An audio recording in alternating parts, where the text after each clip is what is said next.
صليت على إبراهيم وعلى آل إبراهيم في العالمين إنك حميد مجيد. قال الله تبارك وتعالى في كلامه المجيد: أعوذ بالله من الشيطان الرجيم. بسم الله الرحمن الرحيم. يسألونك عن الساعة أيان مرساها قل إنما علمها عند ربي لا يجليها لوقتها إلا هو ثقلت في السماوات والأرض لا تأتيكم إلا بغتة يسألونك كأنك حفي عنها قل إنما علمها عند الله قل إنما علمها عند الله ولكن أكثر الناس لا يعلمون. قال المؤلف والمفسر رحمه الله تعالى: وقال السدي: ثقلت في السماوات والأرض. يقول: خفيت في السماوات والأرض فلا يعلم قيامها حين تقوم ملك مقرب ولا نبي مرسل. اب مفسر رحمۃ اللہ علیہ آیات کی تشریح فرماتے ہیں: ثقلت فی السماوات والارض.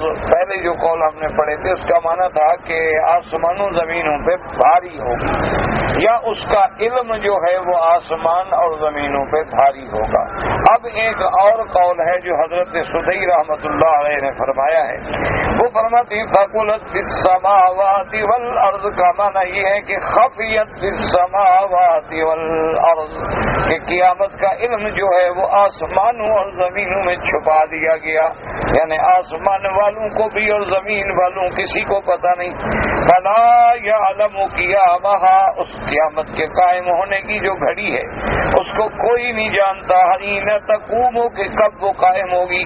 ملک مقرب ولا نبی مرسل، اللہ نے یہ علم کسی فرشتے مقرب کو بھی نہیں دیا اور کسی اپنے رسول پاک نبی پاک کو بھی نہیں دیا. لا تأتیکم الا بغتۃ ای یبغتهم قیامہا تأتیہم علی غفلۃ. اور قیامت آئے گی اچانک. کیا مانا؟ ان کو اچانک آ گھیرے گی قیامت تاکہ وہ غافل ہوں گے، ان کو پتہ بھی نہیں ہوگا. وقال قتادہ فی قولہ تبارک وتعالی: لا تأتیکم الا بغتۃ قضى اللہ عنہا لا تأتیکم الا بغتۃ. یہ بھی اللہ کا فیصلہ ہے کہ قیامت جب آئے گی تو اچانک آئے گی، کسی کو پتہ بھی نہیں ہوگا. ہر آدمی اپنے خواب غفلت میں پڑا ہوگا اور قیامت جو ہے وہ قائم ہو جائے گی. اسی لیے حکم ہے کہ تم توبہ کرنے میں جلدی کرو، کیونکہ آدمی جب اٹھیں گے تو سورج مغرب سے طلوع ہو جائے گا تو توبہ کے دروازے بند ہو جائیں گے.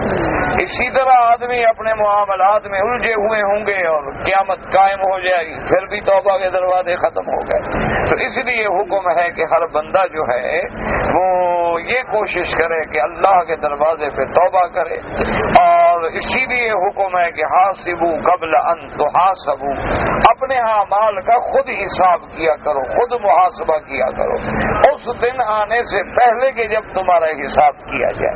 ہر آدمی یہ چاہیے کہ شام کو، رات کو سونے سے قبل تھوڑی سی دیر کے لیے وہ اپنا محاسبہ کر لے کہ آج کا دن جو ہے میرا کس کام میں گزرا ہے، میں نے اللہ کی طاعت میں کتنی وقت گزارا ہے اور اللہ کی نافرمانی میں میں نے کتنی وقت گزارا ہے. میں نے دولت کمانے کے لیے، میں نے پیسہ کمانے کے لیے، میں نے اپنے بیوی بچوں کو راحت پہنچانے کے لیے، میں نے دنیا میں اپنا سٹیٹس اور معیار برقرار رکھنے کے لیے آج سارے دن میں کتنی محنت کی، اور میں نے آخرت کی بھلائی کے لیے آج کتنی وقت لگایا. تو جب اس محاسبے کی عادت ہو جائے گی تو پھر اس سے اللہ پاک اصلاح فرما دیں گے. کیونکہ آپ دیکھتے ہیں نا کہ جب آدمی حساب کتاب شروع کرتا ہے تو پھر ذرا آدمی معاملہ کنٹرول ہو جاتا ہے. وہ لوگ ہوتے ہیں جن کی لاکھوں میں آمدنی ہے، حساب کوئی نہیں، تو ساری زندگی پریشان رہتے ہیں. لاکھوں آ رہے ہیں اور جا رہے ہیں اور پتہ ہی کوئی نہیں کہاں آ رہے ہیں کہاں جا رہے ہیں. لیکن جن لوگوں کا ذرا حساب کتاب ہوتا ہے کہ آمدنی اتنی ہے، خرچ اتنی ہے، گھر کا بجٹ اتنا ہے، میرے ذاتی مصارف اتنے ہیں، میری مہینے میں بچت اتنی ہے، تو حساب کی پھر عادت پڑ جاتی ہے۔ اسی لیے حکم ہے اللہ تبارک و تعالیٰ کے اہل جتنے عباد اللہ صالحین ہیں کہ بحاسبوا قبل ان تحاسبوا، اپنا محاسبہ کیا کرو اس دن آنے سے پہلے کہ جب تمہارا حساب کیا جائے۔ اس دن تو سب کا حساب ہو جائے گا، پھر حساب کرنے کا کیا فائدہ۔ اب محاسبے کا طریقہ کیا ہوتا ہے کہ جب رات کو جائیں بستر پر تو 5 منٹ کے لیے علیحدہ بیٹھ کے ذرا غور کر لیں کہ صبح سے لے کر آج شام تک میں نے کتنی دیر نیند میں گزاری، کتنی دیر میں نے دوستوں کے ساتھ گپ بازیوں میں گزاری، کتنی دیر میں نے لہو و لعب میں گزاری، کتنی دیر میں نے دولت اور پیسہ اور آرام دنیا کا حاصل کرنے میں گزاری، اور اللہ کی طاعت میں نے کتنا دیر گزاری، اللہ کی فرما برداری میں نے کتنے لمحات صرف کیے۔ تو اس لیے کیونکہ قیامت جب آئے گی تو اچانک آئے گی۔ قال وذكر لنا أن النبي الله صلى الله عليه وسلم كان يقول إن الساعة تحيج بالناس والرجل يسري حوزه والرجل يسقي ماشيته والرجل يقيم صلاته في السوق ويأخذ ميدانه ويرفعه۔ اسی طرح فرماتی ہیں کہ سرکار دو عالم رحمت دو جہاں سیدنا محمد مصطفیٰ صلی اللہ علیہ وسلم فرماتے کہ ان الساعة تحيج بالناس، کہ قیامت کی گھڑی جو ہے اچانک آ کے پکڑے گی لوگوں کو، جیسے کوئی چیز اچانک آئے۔ الرجل یصلح حوضہ، بعض آدمی اپنا حوض درست کر رہے ہوں گے، پانی کا پلستر کر رہا ہے، پانی ذرا ٹھیک رہے گا۔ والرجل یسقی ماشیتہ، کوئی بندہ اپنے جانوروں کو پانی پلا رہا ہے۔ والرجل یقیم صلاتہ، اور کوئی بندہ اپنی چیز بیچنے والی دکھا رہا ہے کہ یہ دیکھو جی یہ چیز ہے اور یہ دیکھ۔ اس کے بعد فرماتی ہیں کہ بازار میں وہ مشغول ہے، اور بعض آدمی یخفض میدانہ ویرفعہ، کہ اپنا وہ وزن کر رہا ہے، دے رہا ہے، تول رہا ہے، لے رہا ہے، بس اچانک قیامت قائم ہو جائے گی اور ان کو کوئی پتہ بھی نہیں لگے گا۔ وقال البخاری رحمہ اللہ تعالی حدثنا ابو الیمان قال انبانا شعیب قال انبانا ابو الزناد ان عبد الرحمن النبی ہریرہ رضی اللہ تعالی عنہ ان رسول اللہ صلی اللہ علیہ وسلم قال لا تقوم الساعة حتى تطلع الشمس من مغربها وإذا طلعت رأى الناس آمنوا واجمعون وذلك حين لا ينفع نفس الإيمان ولم تكن آمنت من قبل أو كسبت في إيمانها خيرا۔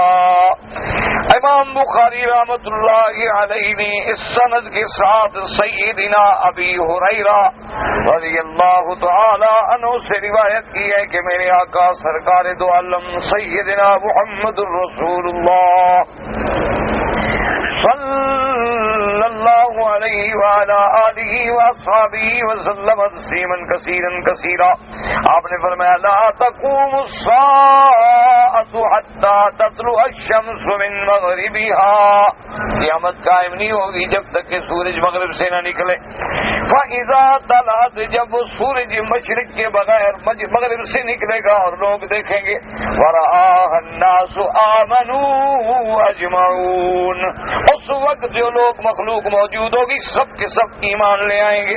لیکن فرمایا فَذَلِكَ حِينَ لَا يَنفَعُ نَفْسًا إِيمَانُهَا لَمْ تَكُنْ آمَنَتْ مِنْ قَبْلُ أَوْ كَسَبَتْ فِي إِيمَانِهَا خَيْرًا، لیکن حضور نے فرمایا کہ اس وقت جو ایمان لائیں گے ان کو ایمان کوئی فائدہ نہیں پہنچائے گا۔ ہاں اس سے پہلے اگر کوئی ایمان لا چکا ہے اور اپنے ایمان کے لیے اعمال صالحہ کر چکا ہے تو اس کو فائدہ ہوگا، ورنہ سورج مغرب سے نکلنے کے بعد کوئی فائدہ نہیں ہوگا۔ اور یہ بھی یاد رکھو کہ پہلی حدیث مبارک میں آیا حضور نے فرمایا کہ قیامت اچانک آئے گی، اور دوسری حدیث مبارک جو امام بخاری رحمۃ اللہ علیہ نے نقل فرمائی فرماتے ہیں کہ قیامت نہیں آئے گی جب تک کہ سورج مغرب سے نہ نکلے۔ تو اب بظاہر تضاد لگتا ہے کہ بھئی اچانک آئے گی، اور اس میں تو یہ بتا دیا کہ ابھی سورج پہلے مغرب سے نکلے گا، لیکن اصل بات یہ ہے کہ ہم غافل ہیں پہلے جتنی قیامت کی نشانی آئی ہیں وہ کون سی ہم کو یاد ہیں کہ باقی یاد رہیں گی؟ ہمارے لیے تو ہر چیز ہی اچانک ہوگی. سورج نکلے گا تو وہ بھی اچانک ہوگا. اس کے بعد جو لوگ زندہ ہوں گے رہیں گے ان پر جب قیامت آئے گی تو وہ بھی اچانک ہوگی، کیونکہ ہم تو ہر بات کو خواب غفلت میں بھلانے والے لوگ ہیں. اور اس کے بعد فرماتی وقت نصر رجلین صوبئی ما بینہما فلا یتبایان ولا یتویان. حضور نے فرمایا اور قیامت اس حال میں قائم ہوگی کہ دو بندے سودا کر رہے ہوں گے کپڑے کا، اس نے تھان کھول کے دکھا رہا ہے کہ جناب یہ دیکھو، ابھی وہ سودا طے نہیں ہوگا، ابھی وہ کپڑا لے کے لپیٹ نہیں سکیں گے کہ قیامت قائم ہو جائے گی. فَلَتَقُومَنَّ السَّاعَةُ وَقَدْ انصَرَفَ الرَّجُلُ بِالْلَقْحَةِ وَلَا يُطْعِمُهُ. اور حضور نے فرمایا بعض بندے ایسے ہوں گے جو اپنی اونٹنی کا دودھ نکال کے لے جا رہا ہوگا کہ گھر بیٹھ کے آرام سے پیتا ہوں، لیکن ابھی اس کو دودھ پینا نصیب نہیں ہوگا کہ قیامت قائم ہو جائے گی. وَلَتَقُومَنَّ السَّاعَةُ وَهُوَ يُمِدُّ حَوْضَهُ فَلَا يَسْقِي بِهِ. اور بعض آدمی اپنے حوض بنا رہے ہوں گے کہ ان میں پانی بھریں گے، اس سے پانی پیئیں گے، فائدہ اٹھائیں گے، ابھی وہ مکمل نہیں کر پائیں گے، پانی نہیں پی سکیں گے کہ قیامت قائم ہو جائے گی. وَلَتَقُومَنَّ السَّاعَةُ وَالرَّجُلُ قَدْ رَفَعَ عُقْلَتَهُ إِلَى فِيهِ فَلَا يُطْعِمُهَا. اور حضور نے فرمایا کہ بعض آدمی لقمہ اٹھا کے منہ تک لے جا رہا ہوگا، ابھی وہ لقمہ منہ تک نہیں پہنچے گا کہ قیامت قائم ہو جائے گی.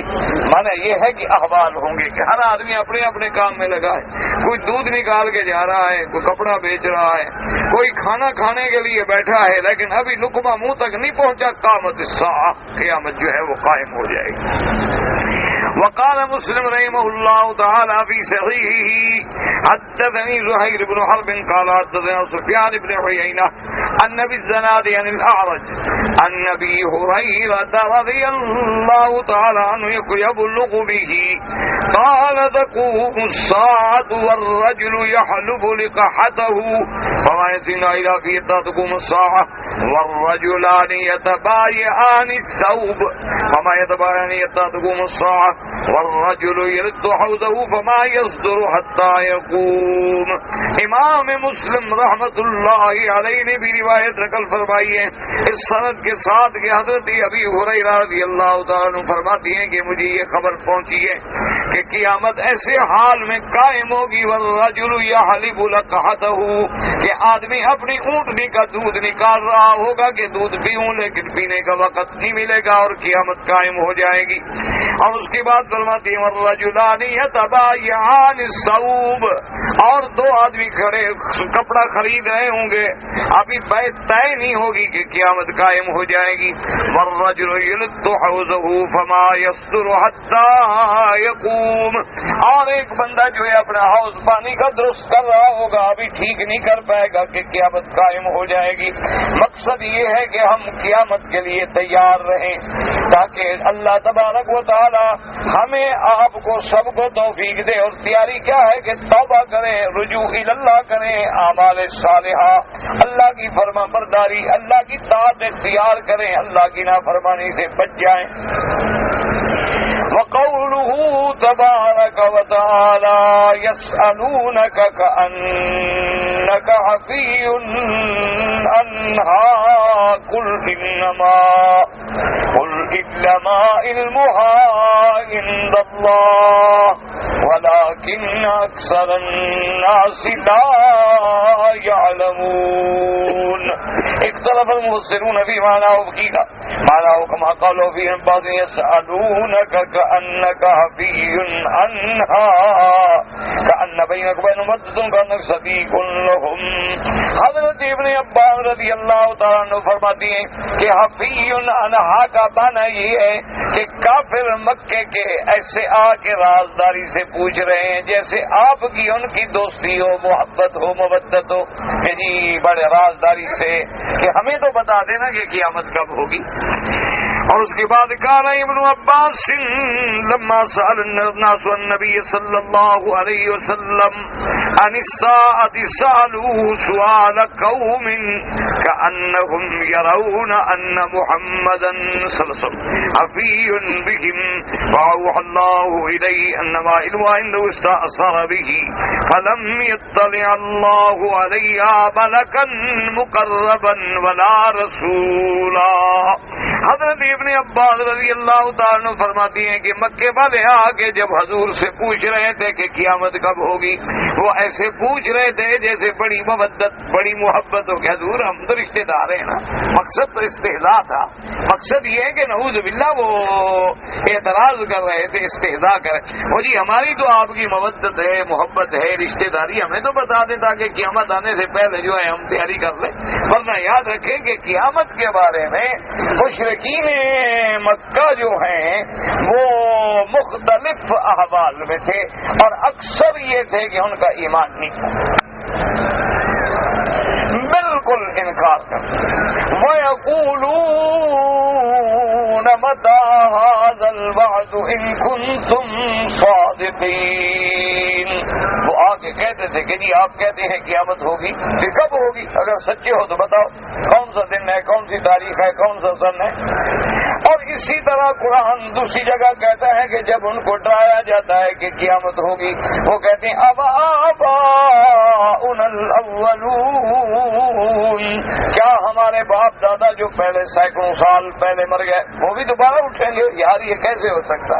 اللہ نے فرمایا میرا مدنی ان کو بتلا دو، قل ان الاولین والآخرین لمجموعون الی میقات یوم معلوم.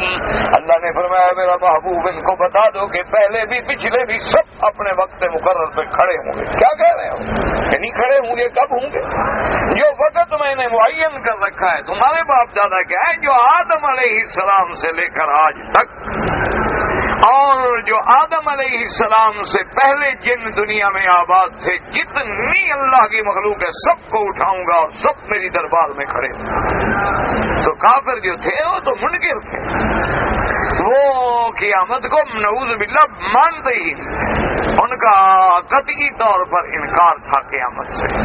اور اگر یعنی نہ وہ مزہ آتا کہ جب بھی قیامت کی باتیں سنتے تو وہ بطور استہزاء کہتے تھے. جب قرآن پاک نے فرمایا کہ علیہا 19، اللہ نے جہنم پر خزان جہنم جو ہیں وہ 19 فرشتے مقرر کیے ہیں. تو ایک کلدہ نامی کافر تھا، مشرکین مکہ کا ایک پہلوان تھا، اس زمانے میں کشتی لڑتا تھا. تو وہ آگے کہنے لگا مکے والے ادھر آ جاؤ، آج تو بڑی مزیدار بات معلوم ہو گئی. تو سارے اکٹھے ہو گئے. انہوں نے کہا اللہ کے نبی فرما رہے ہیں کہ وہاں جہنم پہ 19 فرشتے ہوں گے سارے. اور یار 19 فرشتوں میں 10 کو تو میں اکیلا کافی ہوں، میں 10 کو تو میں گرا دوں گا، باقی سارے مل کے تم 9 کو بھی نہیں گرا لو گے. کیا کر دیں گے بھلا ہمارے فرشتے؟ تو مذاق کرتے تھے. وہ سمجھتے تھے کہ کیا ہے جی 19 آدمیوں کو قابو کرنا، 19 فرشتوں کو قابو کرنا کون سی مشکل بات ہے. اللہ نے قرآن میں فرمایا ظالموں تم نہیں جانتے ہو نا، وہ بندے نہیں ہیں. وما جعلنا اصحاب النار الا ملائکۃ، وہ فرشتے ہیں. اور ایک فرشتہ جب کافروں کو صرف ایک ہاتھ سے دھکا دے گا تو 70,000 کافر جہنم میں گر جائے گا. فرمایا تم میرے فرشتوں کا مقابلہ کرے گے جنہوں نے قوم لوط کی بستیاں اٹھا کے آسمانوں تک لے آئے، ان کا مقابلہ کرو گے. تو کافر جو ہیں یاد رکھو وہ تو بالکل منکر تھے بلکہ گستاخ تھے. اس لیے میں نے آپ سے کہا نا ایک ہوتا ہے گناہ، ایک ہوتا ہے گستاخی. اللہ معاف کرے جب آدمی گستاخی کی میز پہ آتا ہے تو وہ بڑا خطرناک مسئلہ ہے. حضور کے سامنے قرآن پاک کہتے ہیں کہ ایک کافر، بعض کہتے ہیں امیہ ابن خلف ہے، بعض کہتے ہیں ابی ابن خلف ہے، بعض کہتے ہیں عتبہ آیا، ایک قبرستان سے پرانی ہڈی لے کے آ گیا. ایک پرانی بوسیدہ ہڈی قبروں میں پڑی ہوتی ہیں قبرستانوں مردوں کی، لے آیا اور حضور پاک کے سامنے یوں ہڈی ایسے ظاہر کی اور کہنے لگا کہ محمد عربی صلی اللہ علیہ وسلم یہ دیکھو میں یہ ہڈی لایا ہوں قبرستان سے، اور پھر اس کو یوں اپنے ہاتھوں سے مسل دیا، وہ تو مٹی بن گئی، پھونک ماری تو اڑ گئی۔ کہنے لگا آپ کا کیا عقیدہ ہے کہ یہ بوسیدہ ہڈیاں جو ہیں یہ دوبارہ بندے بن کے کھڑی ہو جائیں گی قبروں سے؟ حضور نے فرمایا نعم بالکل، یہ میرا عقیدہ کہ اللہ تبارک و تعالی جو ان ہڈیوں کو پہلے بنانے پہ قادر ہے وہ ان کو دوبارہ بھی تو بنانے پہ قادر ہے، یہ کیا مشکل؟ تو اس لیے سمجھیں کہ کافر تو جب بھی آتے تھے ان کا مقصد جو ہے وہ انکار تھا، اور اگر ٹھنڈے دل سے سوچیں تو ایک تو انکار یہ ہوتا ہے کہ جی میرا قیامت پر ایمان نہیں ہے، یہ انکار ہے۔ ایک آدمی کہتا ہے جی کہ میرا قرآن پر ایمان نہیں ہے، یہ انکار ہے، اور ایک آدمی کہتا ہے کہ نہیں قرآن پر بھی ایمان ہے، قیامت پر بھی ایمان ہے، اللہ کے رسول پر بھی ایمان ہے، لیکن عمل نہیں کرتا، تو وہ بھی تو انکار ہے نا۔ ایک آدمی مانتا ہے کہ قیامت ہے لیکن کر کیا رہا ہے قیامت کے لیے؟ نہ نماز، نہ روزہ، نہ حج، نہ زکوٰۃ، نہ حیا، نہ شرم، نہ اطاعت اللہ، نہ اطاعت الرسول، 24 گھنٹے فحاشی، منکرات، زنا، شراب، رشوت، حرام، سود، جوا اس میں لگا ہے، تو وہ کیا مانتا ہے؟ صرف زبانی کلامی کہنے سے مانتا ہے؟ نہ چلو ہم جتنے مسلمان کلمے پڑھنے والے ہیں ہمیں یقین ہے کہ قیامت پر حق ہے، ہم نے مرنا ہے اور پھر اٹھنا ہے، پھر حساب کتاب ہوگا، اگر یہ یقین ہو جائے تو ہمیں اتنے یہودی ڈرائے؟ اس لیے حدیث سن لو، میرے پاک نبی صلی اللہ علیہ وسلم کا فرمان ہے، ایک دن حضور پاک صلی اللہ علیہ وسلم نے فرمایا کہ ایک وقت آئے گا میری امت کی جو عظمت ہے، داشت ہے، روب ہے، عزت ہے، قیمت ہے، وہ ختم ہو جائے۔ صحابہ نے سوال کیا، انہوں نے کہا یا رسول اللہ صلی اللہ علیہ وسلم اس وقت جب یہ حالت ہوگی اس کی کیا وجہ ہے کہ مسلمان تھوڑے ہوں گے، قلیل ہوں گے، بیچارے تھوڑا عدد ہوگا، اس لیے کوئی بھی ان کی قیمت نہیں رکھے گا؟ آپ نے فرمایا نہ تم بھول رہے ہو، اس وقت تو مسلمان بہت زیادہ ہوں گے، اب تمہاری تعداد لاکھوں میں ہے، اس وقت تو مسلمان کروڑوں نہیں ارب سے بھی متجاوز ہوں گے، لیکن فرمایا غصہ ان کا غصہ سیل، ان کی حالت ایسی ہوگی جیسے سمندر یا دریاؤں پہ آپ نے دیکھا ہے نا جب سیلاب آتے ہیں تو اوپر کچھ بلبلے سے بن جاتے ہیں، کچھ مٹی آ جاتی ہے، کچھ پتے تیرتے ہوئے اوپر ہوتے ہیں جن کی کوئی حیثیت نہیں ہوتی، اب تو میں ہوں گے تو بہت لیکن ہو جائیں گے ایسے۔ تو پھر صحابہ نے پوچھا، انہوں نے کہا حضور صلی اللہ علیہ وسلم آقا آدمی عدد بھی بہت ہوگا اور ایسے کیوں ہو جائیں گے؟ تو آپ نے فرمایا حب الدنیا و کراہیت الموت، ان کو دنیا کی محبت اور موت کا ڈر، یہ دو چیزیں آ جائیں گی تو لہذا بزدل ہو کے جگہ جگہ ذلیل و خوار۔ آج ایمان سے کہیں ہمارا یہ حال ہے کہ نہیں؟ ٹھنڈے دل سے بالکل سوچ کے اللہ کے کعبے میں کھڑے ایمان سے کہیں کہ کیا ہمارا یہ حال؟ ہر آدمی کو دنیا دولت کی ہوس ہے یا نہیں؟ ہر بندہ پیسہ غلط ملے، چوری کرنا پڑے، ہیروئن بیچنی پڑے، پاسپورٹ بیچنے پڑے، جلدی کامیں بنانے پڑے، اور تم کو بیوی کو ماں بنانا پڑے، ماں کو بیوی بنانا پڑے، جھوٹ بولنا پڑے، دھوکہ دے، بس پیسہ ملے۔ این وہی نقشہ ہے جو میرے محبوب نے کھینچا۔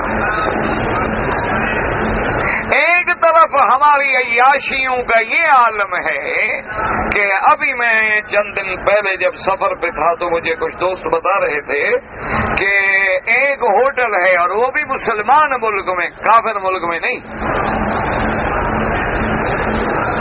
جس کا کرایہ جو ہے، جو اس کے اسپیشل یعنی خاص سوٹ ہیں اس کے $15,000 ایک رات کا، 24 گھنٹے کا کرایہ یعنی 60,000 ریال۔ آپ کا کتنا ہو گیا؟ 17 سے ضرب دے دو، 60 کو 17 سے ضرب دے کے حساب کر لو، یعنی کوئی تقریباً 4,60,000 یا اس سے بھی زیادہ بن جائے ایک رات کا کرایہ۔ میں حیران ہو گیا، میں نے کہا یار اس میں کون ٹھہرتا ہوگا؟ پاگل ہے جن نے اتنا مہنگا لگا۔ انہوں نے کہا تو جگہ ہی نہیں ملتی، آپ کہتے ہیں کون ٹھہرتا ہوگا؟ انہوں نے کہا مولوی صاحب آپ کہاں بیٹھے ہیں؟ دماغ جگہ پہ ہے؟ ابھی فون کر کے بات کروائیں، وہاں تو جگہ ہی نہیں ہے، بکنگ ہو چکی ہے، جگہ نہیں ہے، جگہ کمرہ خالی نہیں۔ ایک طرف یہ عالم ہے اور دوسری طرف مسلمان بھوکا مر رہا ہے، خودکشی کر رہا ہے، گھر میں 60 سال کے بوڑھے ہیں، کماتے کماتے تھک گئے، بیٹیاں جوان ہیں، ہاتھ پیلے کرنے کی طاقت نہیں، روٹی کھلانے کی طاقت نہیں، بیٹیاں مجبور ہو کے رات کو اپنی عزت بیچ رہی ہیں، بوڑھے باپ نے خودکشی کر۔ آج کی اخبار میں پڑھ رہا تھا کہ ایک ماں نے اپنا تازہ بچہ جو پیدا ہوا 1,000 روپے میں بیچا، اور لوگوں نے اس کو سمجھایا کہ بڑی بے وقوف ہو، کیسی ماں ہو تم ظالم، بچہ بیچ رہی ہو۔ اس نے کہا عقل کرو، میرے گھر میں جو بھوک سے مر جائے کسی کے گھر میں روٹی تو کھائے گا؟ انہوں نے کہا ہمارے گھر میں اگر وہ فاقوں سے مر جائے اس سے بہتر نہیں ہے کہ کسی کے گھر میں جا کے روٹی تو کھاتا رہے گا، چلو زندہ تو رہے گا نا، میرا بچہ کہیں رہے گا۔ جب یہ عالم ہو اور ایک طرف عیاشی کا یہ عالم ہو، ایمان سے بالکل اللہ کو حاضر ناظر جان کر خدا کے کعبے میں کھڑے ہو، میرے جو نوجوان، میرے جو ساتھی، میرے بھائی سگریٹ پیتے ہیں صبح سے شام تک، کیا خیال ہے آپ کتنے ریال کی سگریٹ پھونکتے ہیں؟ آپ جو بیٹھ کے ماشاءاللہ برگر شریف اور پیزا شریف اڑاتے ہیں اور کڑھائی گوشت اور اسٹیم روسٹ اور جناب پتہ نہیں کیا کیا روسٹ، یہ بھی پتہ نہیں کہ گوشت بندے کا ہے، جانور کا ہے، بلے کا ہے، کتے کا ہے، یہ بھی کوئی پتہ نہیں نا، جہاں سے آتا ہے تم وہی ہوتے ہو۔ یہ جو ہم اڑا رہے ہیں ایک دن کا، خدا کے لیے ذرا گھر میں بیٹھ کے حساب کر لیں کہ ایک دن میں ہم نے سگریٹ کتنی پیا، بپسی کتنی پیا، اور ہم نے جناب برگر پہ اور ہوٹلوں کے کھانے پہ کتنی اڑایا۔ صرف ایک دن کے پیسے اگر ہم اپنے گھر کے اور روگی کے اور بالکل صحراؤں میں اور پہاڑوں میں جو غریب پڑے ہوئے ہیں جن کو روٹی ملتی ہے، اگر ایک دن کے یہ فضول خرچی والے پیسے بھی بھیج دیں تو ان کا تو 1 مہینہ گزر جائے گا، 1 مہینہ گزر جائے گا۔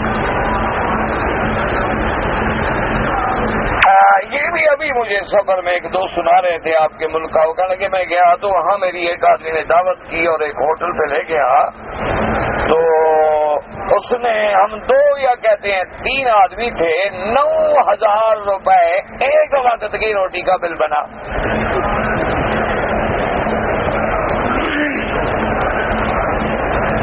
9,000 روپے، خود سوچ لیں۔ اپنے ایک بڑے عزیز دوست ہیں، میرے بہت ہی قریب ہیں، عزیز ہیں، میرے بچوں کی طرح ہیں، اور ایک بہت بڑے عالم، بہت بڑی بزرگ شخصیت کی اولاد ہیں۔ میں خود سفر سے پچھلے سال جب واپس آ رہا تھا تو میں نے ان سے کہا کہ مہربانی کر کے، میرے پاس اتنا ٹائم نہیں ہے تو اگر آپ تکلیف فرمائیں جب تک میں دوسری کام نمٹا لوں، ساتھیوں کو مل لوں، بازار سے کوئی تھوڑا سا کوئی ڈرائی فروٹ لے آئیں، بچے مانگیں گے تو کچھ تو لے جائیں، تو کوئی لیجیے، کوئی کھاجا، کوئی اخروٹ، کوئی ایسی چیزیں جو ہے نا یہ آپ کے ملک میں اچھی مل جاتی ہیں، سستی مل جاتی ہیں، تھوڑی سی لے آؤ۔ تو وہ جناب کوئی 2-3 گھنٹے کے بعد اللہ نے خیر دیکھا تو اتنا بڑا جناب وہ تھیلا بھرا ہوا، میں نے کہا یہ حضرت کیا ہے؟ نے کہا وہ مجھے کچھ نہیں، وہ آپ نے کہا تھا نا ڈرائی فروٹ۔ میں نے کہا میں نے کیا کہا تھا کہ دکان پوری اٹھا کے لے آؤ؟ بھائی 1 کلو 2 کلو جو بچے ہیں چھوٹے مانگیں گے تو چلو کچھ نہ کچھ تو ہم دے دیں، چلو ابھی کچھ لے آئے بھائی، اچھا جو 2-3 دن کھاتے بھی رہیں گے تو کچھ یاد بھی کر لیں گے۔ تو اس لیے میں نے کہا یہ تو میں کیا کر کے لے آؤں گا؟ نہیں حضرت یہ بچوں کے لیے لے کے جا رہے ہیں، اور بھی آپ کے پاس روزانہ اللہ کا شکر ہے 10-15 آدمی بیٹھے ہوتے ہیں، کسی کو چائے کے ساتھ رکھ دیا کیا فرق پڑتا ہے؟ میں نے کہا حضرت گزارش یہ ہے کہ آپ کو جو شاید فرق نہ پڑے لیکن مجھے تو ضرور فرق پڑتا ہے۔ میں نے کہا پہلے تو میں اس کا وزن اٹھاؤں، پھر اس وزن کا اگر کرایہ دینا پڑے تو اس سے زیادہ مہنگا 20 روپے کلو میں ادا کروں۔ لگا حضرت آپ تو بچوں والی بات کرتے ہیں نا وکیل صاحب، ہر وقت آپ پتہ نہیں کسی وقت بھی آپ بلوچی سے ذرا نیچے اتر آیا کریں، ہر وقت آپ کا وہ پارا جو ہے نا چڑھ جاتا ہے، کبھی کبھی وہ دماغ میں جو آ جاتا ہے نا ایک ضد، اس کا کوئی علاج نہیں ہے ہمارے پاس۔ کیا ہے کون پوچھے گا آپ سے؟ کوئی کرایہ مانگے گا، آپ کا سامان وزن کرے گا، مرنا ہے اس پاگل نے۔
کے کعبے میں بیٹھا ہوں، میں اس کو علیحدہ کر کے کعبے نے کہا 1 شرط پہ لے جا سکتا ہوں، مجھے بتاؤ کتنے پیسے خرچ کیے تم؟ اس نے کہا جی 8000 روپے۔ میں نے کہا جی 8000 روپے لے لو، آئندہ میری توبہ جو میں آپ سے کہوں فروٹ لے آؤ۔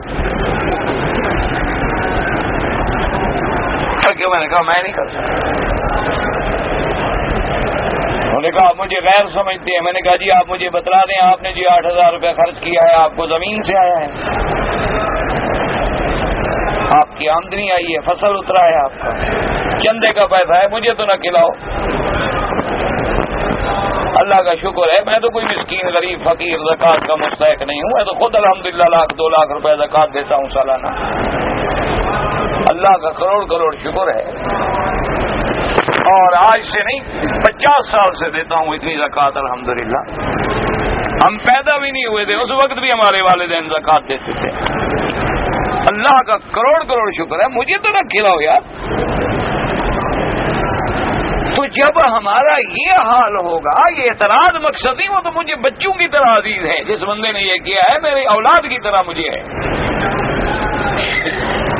لیکن میں بتا رہا ہوں کہ ہمارا معاشرہ کدھر جا رہا ہے۔ میں ابھی 1 مہینہ پہلے یہاں میرے ایک بڑے عزیز عالم کا بیٹا ہے، اسی حرم میں کھڑے میں لڑ رہا تھا، میرے بچے ہیں، اولاد ہے میری۔ میں نے کہا یار خدا کا خوف کرو، ایک وڈیرا بھی پجیروں پہ اور لینڈ کروزر پہ بیٹھا ہو اور گن مین ہوں اور موبائل ہاتھ میں ہو اور کلف والے سلوار ہو، اور جب اترے تو قمیص یہاں ہو اور سونے کی گھڑی ہو اور یوں کر کے نکلے، اور تم بھی ایسا کرتے ہو، ان میں اور تم میں کیا فرق ہے؟ اللہ سے ڈرو۔ یار یہ ہم نے بڑے دیکھے ہیں یہ گن مین، جب یہ موت آتی ہے نا اللہ کی رحمت سے یہ سب بھاگ جاتے ہیں، گھڑی معطر ہے، آگے پیچھے ہو ہی نہیں سکتی. بس ایک بات مان لو کہ رب کو منا لو، جھک جاؤ خدا کے آگے. بس اس میں جو عزت ہے نا وہ اکڑنے وکڑنے میں نہیں، اس تواضع میں جو عزت ہے نا، خدا کے آگے تو جھک جا، خدا تجھے اونچا کر دے. من تواضع للہ رفعہ اللہ، جو بندہ اللہ کے لیے جھک گیا اللہ اونچا کر دے. ایمان سے کہیں، آج بھی ہم کہتے ہیں حضرت بلال، آگے کیا کہتے ہیں؟ ایمان سے کہیں کس لیے؟ جائیداد تھی بلال، مکہ شریف میں اس کے فیکٹریاں تھیں، کارخانے تھے، ملانر تھا، سرمایہ دار تھا، جاگیردار تھا، بڑی بڑی کوٹھیاں چھوڑ کے گیا ہے. وہ جب میرے مدنی کا بن گیا تو اللہ نے اپنا بنا لیا، بس اتنا اونچا کر دیا کہ قیامت تک کوئی بدبخت ہوگا جو بلال کا نام لے اور رضی اللہ عنہ نہ کہے. کون بدبخت ہے جو امام ابو حنیفہ کہے اور رحمت اللہ نہ کہے؟ ہم نے کو دیکھا ہے امام حنیفہ کون تھا، امام مالک کون تھے، امام احمد بن حنبل کون تھے، امام شافعی کون تھے، لیکن نام آتے ہیں تو رحمت اللہ علیہ. ہم نے دیکھا ہے امام بخاری کون تھے، لیکن نام زبان پہ آئے گا تو فوراً آئے گا رحمت اللہ علیہ، اور فوراً آئے گا امام بخاری، امام مسلم رحمت اللہ. اسی طرح آپ دیکھ لیں حضرت معین الدین، حضرت علی حجویری، حضرت فرید الدین، حضرت نظام الدین، حضرت بہاء الدین، یہ جتنے اولیاء اللہ گزرے ہیں ہم نے تو شکل بھی نہیں دیکھی، ہم تو یہ بھی نہیں جانتے کس علاقے کے تھے، لیکن جب نام آئے گا تو کہیں گے رحمت اللہ علیہ. ایک دن میں اندازہ کریں کتنے کروڑ رحمتیں جاتی ہوں گی ان لوگوں پہ. اور جو بڑے بڑے سرمایہ دار مر گئے ہیں ان پر کیا ہوتا ہے؟ قارون کو کوئی یاد کرتا ہے؟ شداد، نمرود، فرعون، ان کو بھی کوئی اچھا یاد کر بھی دے تو کیا کہے گا؟ لعنت اللہ علیہ. تو اس لیے قیامت کو یاد کر لو، رب کو منا لو، بس اللہ کے دروازے پہ گر جاؤ اور اپنا حساب کرو. رات کو بیٹھو اور تھوڑا سا 5 منٹ لگا لو اپنی آخرت کے لیے. زیادہ نہیں، گھڑی دیکھ کے ٹھیک 5 منٹ، 6 منٹ ہو جائے نا تو پھر تم فلم لگا کے بیٹھ جانا، ٹھیک ہے؟ 5 منٹ تو میری بات مان لو نا، اگلے منٹ میں تو میں تمہاری بات مان گیا. صرف 5 منٹ بیٹھ کے ذرا سوچ لیں کہ میں نے آج کیا کیا، بس اللہ کے لیے میں نے کتنا وقت لگایا ہے اور نفس کے لیے اور شیطان کے لیے کتنا وقت لگایا ہے. اگر پلڑا اللہ والا بھاری نظر آئے تو شکر کر لینا، اور شیطان والا بھاری نظر آئے تو توبہ کر لینا. بالکل آسان بات ہے، کسی پیر ہیر کی ضرورت نہیں ہے، خود پیر بن جاؤ. بڑا آسان کام ہے یار، پیری بھی مشکل ہے بڑا کوئی. یہ اتنا آسان کام ہے کہ جتنا چپ کرو اتنا پیری چمکتی ہے. عالم کو تو بولنا پڑتا ہے، مسئلہ بتانا پڑتا ہے، نہیں آئے گا کہ یار کیا عالم ہے، مسئلہ ہی نہیں آتا. ایک پیری ایسا کام ہے کہ جو چپ کرتے جاؤ پیر بڑا ہوتا جاتا. کوئی مسئلہ ہونے کا جی حضرت نہیں بولتے، انہوں نے کہا حضرت مشغول ہے وظیفے میں، حضرت مشغول ہے آپ بولتے نہیں. اور بھائی میں نے کو درخواست کیا، کہا تم درخواست کر دو، بس سن رہے ہیں بولتے نہیں.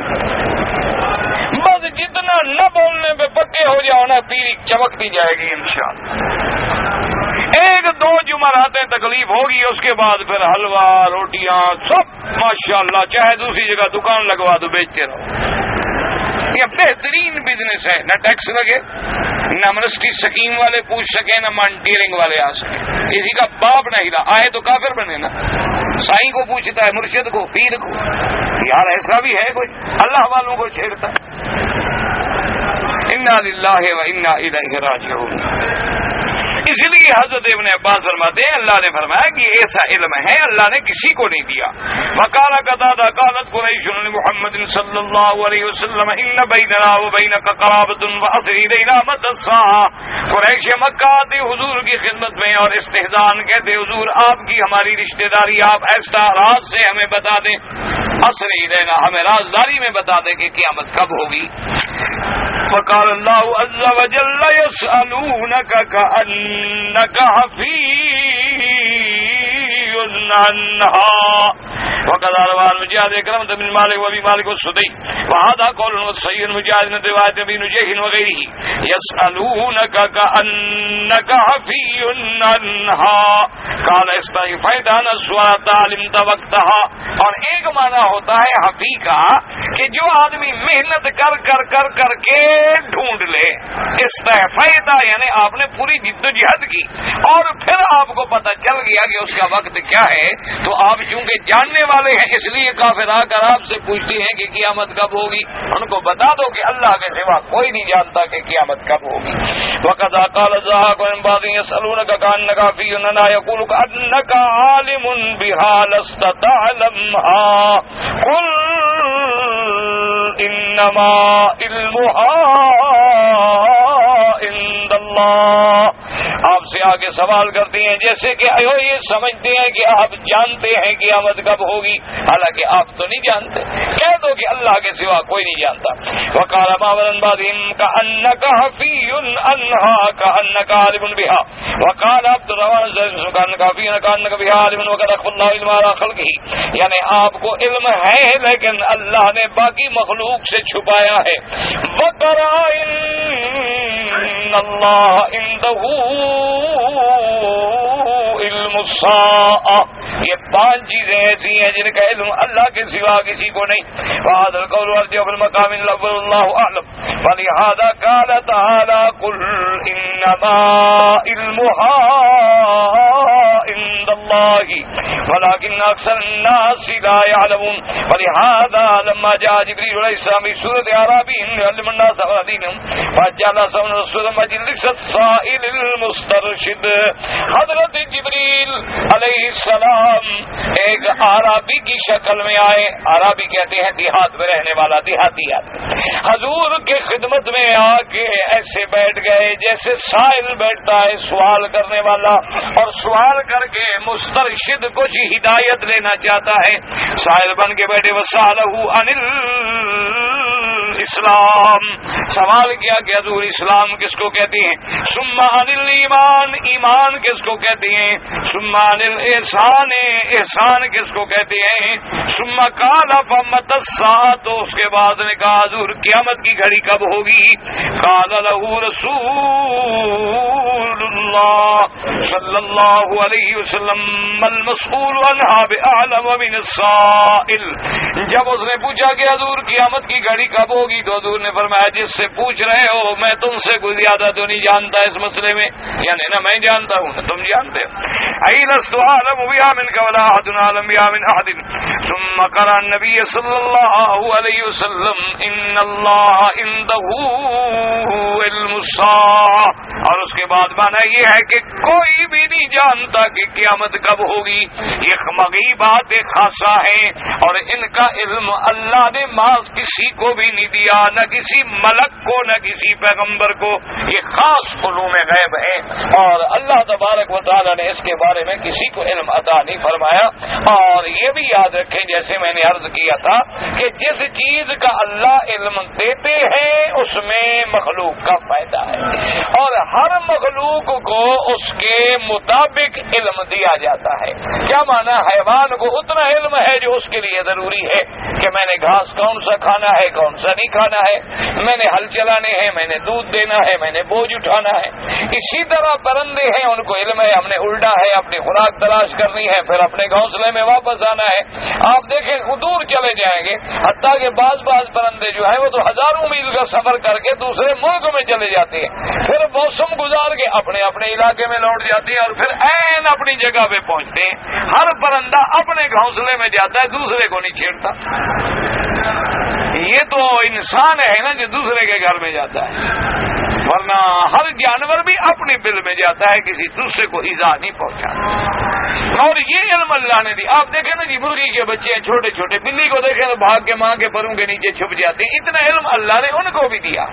اچھا آپ دیکھیں کہ 5-10 گائے باندھ دیں, سب کے بچے الگ کر دیں, پھر سب کے بچوں کو چھوڑیں تو فوراً اپنی اپنی ماں کے پاس جائیں گے, اور ہر ماں اپنے بچے کو پہچان کے دودھ دے گی, دوسرے کو مار کے بھگائے گی, قریب نہیں آنے دے گی. اتنا علم اللہ نے ان کو بھی دیا ہے.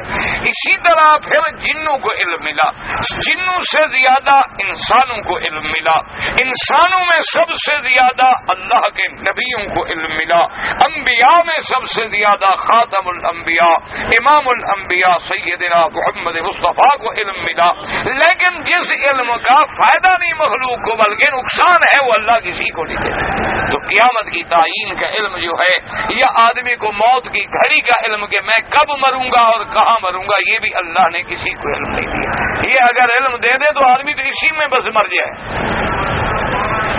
اور قیامت کی تعین کا علم ہو جائے تو ساری دنیا کا نظام عالم تب ہم برہم ہو کے رہ جائے. یہ اللہ کی حکمتیں ہیں اور بڑی بات خاصہ ہے, اور ان کا علم اللہ کسی کو نہیں دیتے. واللہ تعالی اعلم وعلمہ اتم. امام نے عصر کی نماز پڑھ کے 3 رکعت پہ سلام پھیر لیا. سلام پھیرنے کے بعد جو ہے اس نے بات بھی کی, لوگوں نے کہا کہ رکعت رہتی ہے, تو پھر اس نے رکعت پوری کی اور سیدھا حساب کیا. تو بہرحال ائمہ کرام امام شافعی اور امام احمد بن حنبل رحمۃ اللہ علیہ کے نزدیک نماز ہو گئی. وہ کہتے ہیں اتنا تھوڑا سا فصل جو ہے کچھ نہیں کرتا. احناف کے نزدیک جو ہے وہ کہتے ہیں کہ نہیں, اگر فصل زیادہ ہو گیا, باتیں کرتے رہے, پوچھتے رہے. ان حضرات کی ایک حدیث ہے, وہ فرماتی ہے کہ حدیث مبارک میں ہے کہ ایک دفعہ سرکار دو جہاں صلی اللہ علیہ وسلم نے 4 رکعتوں والی نماز 2 رکعت پڑھ کے سلام پھیر دیا. ایک صحابی کھڑے ہوئے, ان نے سوال کیا قصرت الصلاۃ ام نسیت یا رسول اللہ, کہ حضور یا تو نماز چھوٹی ہو گئی یا آپ بھول گئے ہیں. حضور نے فرمایا کہ نہیں, ماں قصرت الصلاۃ وما نسیت, نے نماز چھوٹی ہوئی ہے نہ میں بھول گیا ہوں. صحابی نے پھر کہا حضور آپ یا بھول گئے ہیں یا پھر اللہ نے نماز 4 کے بجائے 2 رکعت کر دی ہے, ہمیں پتہ نہیں ہے. حضور نے فرمایا کہ نہیں, نہ میں بھول گیا ہوں اور نہ میں نے نماز چھوٹی ہوئی ہے. صحابی نے پھر کہا, تو جب صحابی نے بار بار اصرار کیا تو اب حضور نے باقی صحابہ کو دیکھا اور استفہامی یا سوال فرمایا کہ صادقۃ الیدین, سچ کہہ رہا ہے. انہوں نے کہا حضور سچ تو کہہ رہا ہے, آپ نے 2 رکعتیں پڑھائی ہیں. تو حضور نے کھڑے ہو کے پھر 2 رکعتیں پڑھا دی. تو وہ اس حدیث مبارک سے استدلال فرماتے ہیں. لیکن امام ابو حنیفہ رحمۃ اللہ علیہ فرماتے ہیں کہ یہ اتفاق ہے, یہ اتفاق تھا اور امت کو مسئلہ سمجھانا تھا. ورنہ نماز کا تسلسل جو ہے وہ ضروری ہے کہ نماز کو تسلسل کے ساتھ آدمی جاری رکھے. باقی روایات میں جیسے موجود ہے کہ عمل کثیر جو ہے وہ نہیں ہونا چاہیے نماز میں. تو بہرحال تمام ائمہ کی اپنی رائے ہے اور اللہ تبارک و تعالی ان کو ان کی تحقیق پہ اجر دیں گے اور اللہ سب کی نمازیں قبول فرمائے. اگر نماز عصر کے بعد میں نے طواف کیا ہے یا 1 2 3 طواف کر لیے ہیں تو حنفی مسلک میں مغرب کے بعد 2 رکعتیں پڑھ لیں, عشاء کے بعد پڑھ لیں, جب چاہیں جب یاد آئے پڑھ لیں, کوئی مشکل نہیں. اگر طواف زیادہ کریں تب بھی کوئی حرج نہیں. لیکن ایک بات یاد رکھو, جب 7 چکر پورے ہو جائیں تو گویا ایک طواف ختم ہو گیا, یہ نہیں کہ لگے رہو 14 کا پڑھنا, پھر آ کے حجر اسود سے دوسرے طواف کو دوبارہ شروع کرو. پھر جب 7 پورے ہو جائے تو گویا آپ کے 2 طواف پورے ہو گئے. پھر آپ حجر اسود پہ کھڑے ہو کے کہ کندھا آپ کا کونے کے برابر ہو حجر اسود کے, پھر شروع کر کے نیت کر کے پھر تیسرا طواف کریں. اور بعد میں جب موقع ملے تو ہر طواف کی نیت دل میں کر کے 2 رکعت نفل پڑھ لیں. احناف کے نزدیک واجب ہے اور باقی ائمہ کے نزدیک وہ 2 رکعت جو ہے پڑھنا سنت ہے. وطر کے بارے میں نے کئی دفعہ عرض کر دی, اب روز اسی جھگڑوں میں تو نہ بیٹھے رہیں کہ 2 رکعت پڑھ کے سلام پھیر کے 1 رکعت الگ پڑھو یا مغرب کی نماز کی طرح 3 رکعتیں ملا کے پڑھو, جائز ہے. میری بیوی نے پچھلے رمضان میں بچہ پیدا ہونے کی وجہ سے پورے رمضان المبارک کا مہینہ وہ روزے نہیں رکھ سکی، تو اب وہ فدیہ دے۔ فدیہ کیوں دے دے؟ فدیہ تو تب دے جب روزے رکھنے کی طاقت نہ ہو۔ جب نفاس گزر گیا، تندرست ہے، صحیح ہے، روزے قضا کرے۔ وہ تو اس پہ ہے جو طاقت نہیں رکھتے، ایسی بیماری میں مبتلا ہیں کہ شفا کی کوئی امید ہی نہیں۔ اب وہ کیا کریں بھی فدیہ دیں، اور یہ ماشاءاللہ باقی سارے کام کر رہی ہے، روزے کے لیے فدیہ دیں۔ ایک اور دوسرا مسئلہ یہ بھی سمجھ لو، ہمارے لوگوں میں ایک بڑا غلط مسئلہ دماغوں میں بیٹھ گیا ہے، اور وہ ایسے بیٹھ گیا ہے کہ نکلتا ہی نہیں لوگوں کے دماغ سے، اور وہ یہ مسئلہ ہے کہ وہ یہ سمجھتے ہیں کہ جس عورت کا بچہ پیدا ہوگا، بچہ پیدا ہونے کے بعد 40 دن تک عورت پاک نہیں ہو سکتی۔ جی ابھی 40واں نہیں گزرا، اور ابھی 40واں نہیں گزرا، اور ابھی 40واں نہیں گزرا۔ یہ بالکل جہالت ہے، بے وقوفی ہے اور غلط بات ہے۔ عورت کا بچہ پیدا ہونے کے بعد جب خون بند ہو جائے، اب تو ہسپتالیں ہیں، ٹیکے ہیں، دوائیں ہیں، سب کچھ ہے، اور 3-4 دن میں ٹھیک ہو جاتی ہے۔ جس دن عورت کی بلیڈنگ بند ہو جائے، تسلی ہو جائے کہ میں صاف ہو گئی، اسی دن عورت پاک ہو گئی، چاہے 2 دن گزرے چاہے 3 دن گزرے۔ اب غسل بھی کرے گی، نماز بھی پڑھے گی، روزہ بھی رکھے گی، سب کچھ کرے گی۔ 40 دن کا معنی یہ ہے کہ اگر خون بند نہیں ہوتا بچے کے پیدا ہونے کے بعد، تھوڑا تھوڑا آ جاتا ہے، کبھی نشان لگ جاتا ہے، کبھی رک جاتا ہے، کبھی پھر آ جاتا ہے، کبھی پھر آ جاتا ہے، تو اب ہم کیا کریں گے کہ 40 دن تک انتظار کریں گے، نہ روزہ رکھے گی، نہ نماز پڑھے گی، نہ خاوند کے لیے حلال ہوگی۔ جب 40 دن گزر جائیں گے پھر بھی خون بند نہیں ہوتا تو وہ بیماری ہے، نفاس شمار نہیں ہوگا، غسل کر کے نمازیں پڑھتی رہے گی، کیا خون جاری رہے۔ تو مسئلہ سمجھ لیں۔ اس لیے بعض بے وقوفی کرتے ہیں کہ میری بیوی کے وہاں بچہ پیدا ہوا تھا لہذا 40 روزے، مہینہ پورا روزے ہی نہیں رکھے، چاہے وہ 30 دن پاک ہو گئی ہو۔ اس لیے اس مسئلے کو اچھی بات، لوگوں کے دماغ میں مسئلے بیٹھ جاتے ہیں نا، وہ دنیا کا کوئی مولوی نہیں نکالتا۔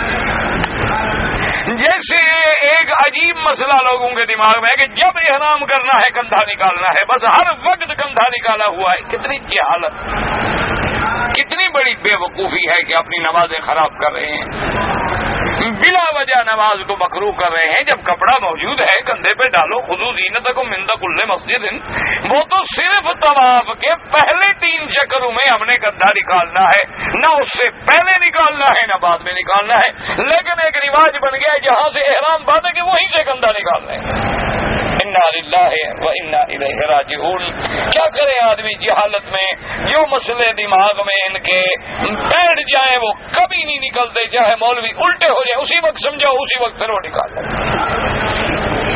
اور جی میں نے احرام باندھا، چھوڑو جی ان مولویوں کو کیا پتا، ہاں جی اس کو خود پتا ہے بیچارے۔ انا للہ و انا الیہ راجعون۔ آدمی کیا کرتا ہے؟ اور جن لوگوں نے احرام باندھا ہوا ہے، خاص طور پہ جو میرے بھائی موٹے تازے ہوتے ہیں ماشاءاللہ، ان کو دیکھیں تو ناف سے لے کر نیچے تک وہ سارا نظر آ رہا ہے، اور ناف سے لے کر گھٹنے تک یہ عورہ ہے۔ اگر 1 ملی میٹر بھی ظاہر ہو تو دکھانے والے پر بھی لعنت ہے اور دیکھنے والے پر بھی لعنت ہے۔ کیا فائدہ ہوا عمرہ باندھنے کا بھائی؟ چادر نیچے ہے، ناف سے لے کر پورا اتنا بدن کا حصہ جو ہے نظر آ رہا ہے۔ کتنا بڑا ظلم ہے۔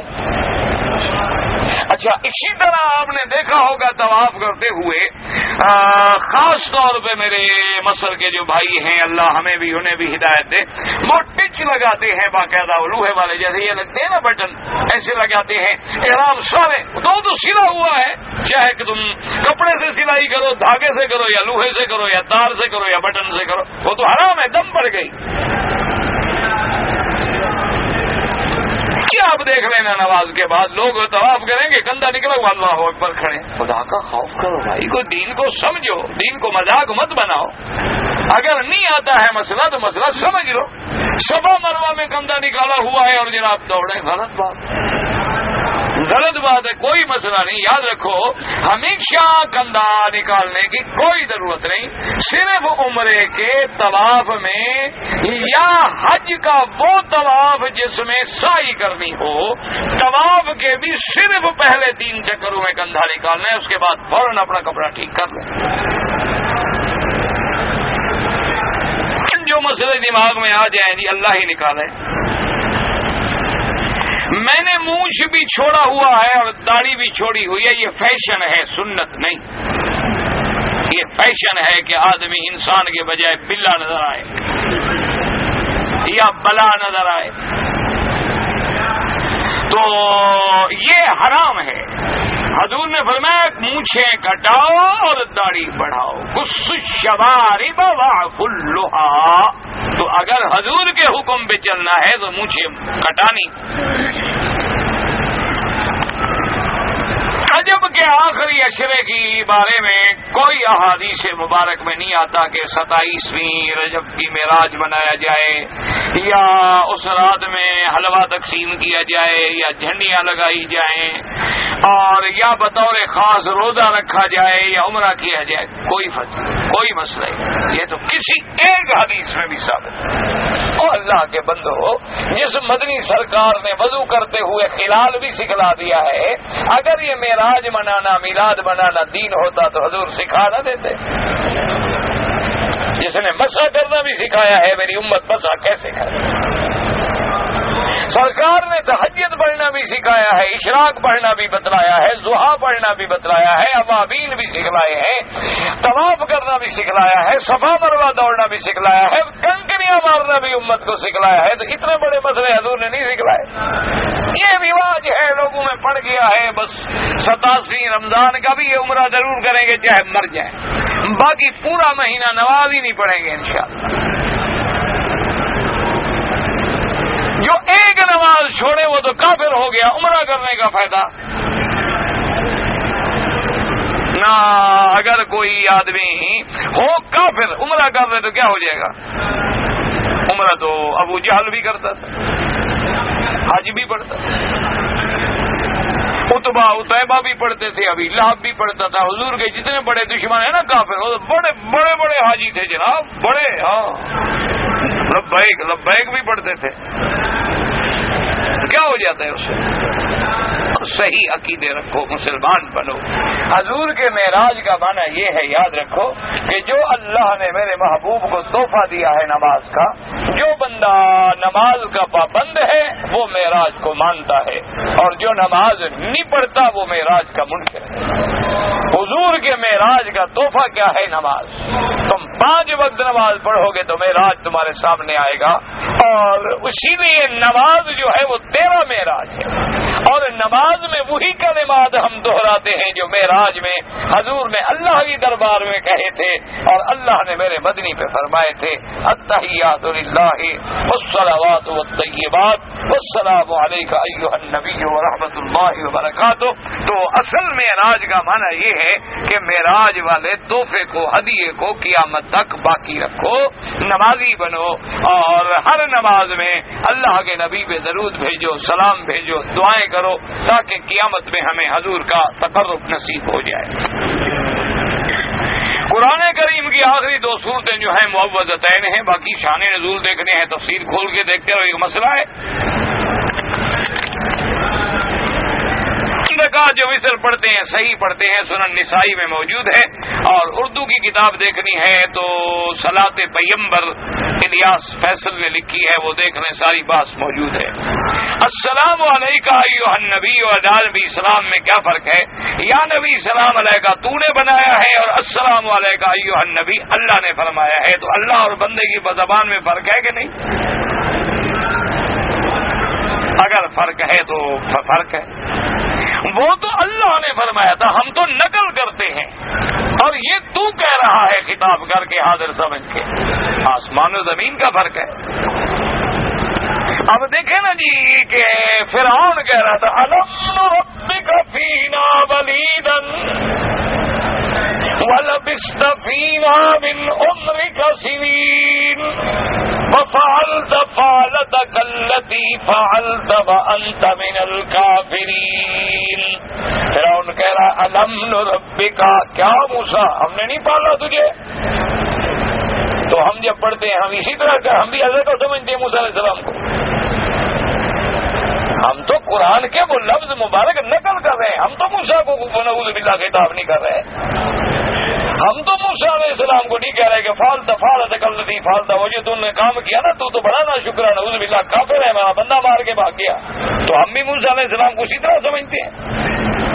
ایک ہے قرآن پڑھنا کہ ان لفظوں کو ہم تبدیل نہیں کر سکتے، ہم وہی لفظ نقل کریں گے. اسی طرح نماز میں جو ہے السلام علیکہ، یہ وہی لفظ ہم نقل کرتے ہیں، ہم اپنی طرف سے خطاب نہیں کر رہے. ہم وہ منظر وہ جو اللہ اور میرے مدنی کے درمیان میں تھا انہی الفاظ کو نقل کر رہے ہیں. اور ایک تو کہے یا سلام علیکہ یا نبی، یہ تو خطاب ہے اور ندا ہے جو ناجائز ہے. کوئی آدمی اتفاق سے حرم میں سو گیا، نیند آ گئی اور اس بیچارے کو احترام ہو گیا تو کوئی گناہ نہیں، اس کے بس میں تھوڑا ہے. نیند میں اگر کوئی چیز ہو تو بندے پہ گناہ نہیں ہوتا جب تک کہ وہ نیند سے بیدار نہ ہو جائے، اٹھ کے غسل کرے. حج عمرے پر آنے کے لیے مکہ آنا ضروری ہے، حج تو خیر مکے کے بغیر ہوتا نہیں. اچھا بہرحال پہلے مکہ آنا کوئی ضروری نہیں، پہلے آپ مدینہ منورہ چلے جائیں پھر مدینے سے حج پہ آ جائیں. حضور پاک بھی تو حج پہ مدینے سے آئے تھے. کوئی نہیں، پہلے مکے آ جائیں یا پہلے مدینہ منورہ آ جائیں، کوئی مسئلہ نہیں.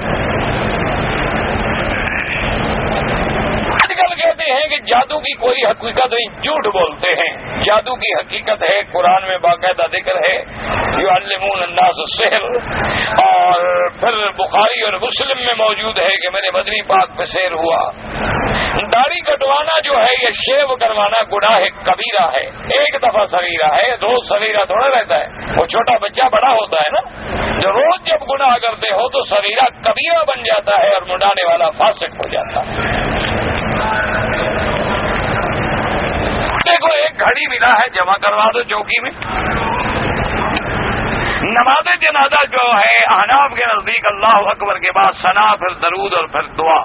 امام شافعی اور حنابلہ کے نزدیک تکبیر کے بعد سورۃ فاتحہ، پھر درود اور پھر دعا. اب کی نماز کے وقت لوگ صفیں چھوڑ دیتے ہیں، غلط بات ہے. صفیں مکمل کیا کریں، پہلے اگلی پھر اس کے بعد دوسری. 15 سال پہلے حج کیا تھا، رش کی وجہ سے طواف زیارت نہ کر سکا تھا. بعد میں نے طواف کیے تھے لیکن صفا نہیں دوڑا تھا. بہرحال ایک دم ادا کریں طواف کے تاخیر کا اور ایک صفا نہ دوڑنے کا. جو گوشت مکے میں یا اس ملک میں آتا ہے وہ صحیح ہے، اس میں کوئی شبہ نہیں. جو باہر سے آتا ہے اس کے بارے میں بھی کہتے ہیں کہ ہم کوشش کرتے ہیں، لیکن بہرحال اس میں احتیاط دیتے ہیں. اللہ کے پاک پیغمبر اور تمام انبیاء زندہ ہیں اپنے قبور میں، یہ تو صحیح حدیث ہے حضور صلی اللہ علیہ وسلم. نماز میں پاؤں ملانے کا معنی فاصلہ نہ چھوڑیں درمیان میں. رجبی کے بارے میں کوئی حدیث قرآن نہیں ہے. جو لوگ اہل حدیث ہیں ان کا بھی وہی عقیدہ ہے جو تمہارا عقیدہ ہے. بیت ام ہانی اب حرم میں شامل ہو گیا ہے، اب دار ارقم یا بیت ام ہانی باقی نہیں رہا. اب وہ جب حرم بڑھایا گیا تو حرم کے اندر آ گئے.